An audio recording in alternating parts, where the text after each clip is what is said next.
Dovolte mi, aby som v tejto súvislosti vás informoval, že my sme dnes formálne potvrdili, pretože dostal pokyn minister financií, aby spoločnosť SEPS vypovedala zmluvu, ktorá sa dotýka dodávok havarijných z pohľadu elektriny pre Ukrajinu. Prosím, a už nepíšte nezmysly.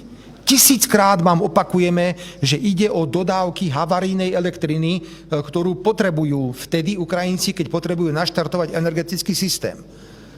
A v januári sme im dodali 2-krát viac elektrickej energie, ako to bolo za celý predchádzajúci rok. Oni potrebujú tú elektrinu.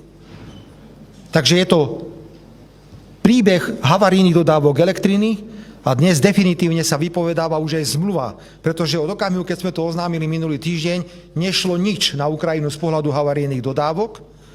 A teraz ešte dôjde aj k vypovedaniu príslušnej zmluvy o havarijných dodávkach elektriny medzi spoločnosťou SEPS a príslušnou spoločnosťou na Ukrajine. A to je prvý krok a ideme uvažovať, čo bude ďalej.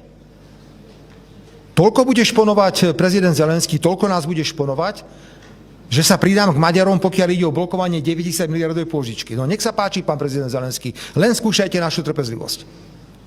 Chápeme, máte to ťažké, ale nebudete poškodzovať, pán prezident Zelenský, národnoštátne, národné, ekonomické záujmy Slovenskej republiky. Jednoducho nebudete, pán Zelenský.